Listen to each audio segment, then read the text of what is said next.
Hello! Hi friends. నేనైతే ఇంకో వీడియోతో మీ ముందుకొచ్చేసాను. నేనేం చేస్తున్నాననుకుంటున్నారా? కాలీఫ్లవర్ కర్రీ అయితే చేస్తున్నాననమాట. నాకైతే కాలీఫ్లవర్ అయితే చాలా ఇష్టం.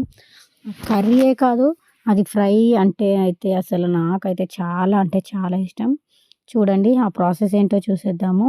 ఇక కడాయి పెట్టుకొని అందులో కొద్దిగా ఆయిల్ వేసేసి ముందే కాలీఫ్లవర్‌ని ఉడకబెట్టి పెట్టుకోవాలనమాట అది.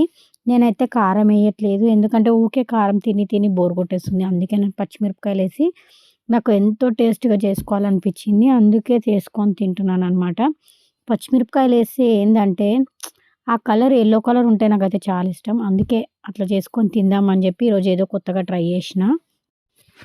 అందులో నూనె పోసేసి ఆలుగడ్డలు, పచ్చిమిరపకాయలు 2 కొద్దిగా ఏగిన తర్వాత అందులో కాలీఫ్లవర్ ఏసి కొంచెం మగ్గనివ్వాలి. ఆ మగ్గిన తర్వాత ఏందంటే అల్లం వెల్లుల్లి పేస్టు, కొత్తిమీర, పసుపు ఇవన్నీ ఏసి మళ్ళీ మూత పెట్టేసి మగ్గిన తర్వాత టమాటాలు ఏసిన తర్వాత ఉప్పేయాలి. ఎందుకంటే టమాటాల మీద ఉప్పేసి ఏందంటే తొందరగా ఉడుకుతదనమాట టమాటా.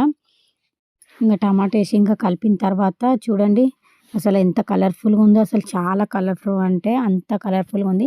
నాకైతే సూపర్ టేస్ట్ వచ్చింది. మీరు కూడా ఒకసారి ట్రై చేసి చూడండి ఇంట్లో. ఎలా వచ్చిందో కామెంట్ చేసి చెప్పండి. ప్లీజ్ లైక్ చేయండి, షేర్ చేయండి, సబ్స్క్రైబ్ చేసుకోండి ఫ్రెండ్స్. బాయ్.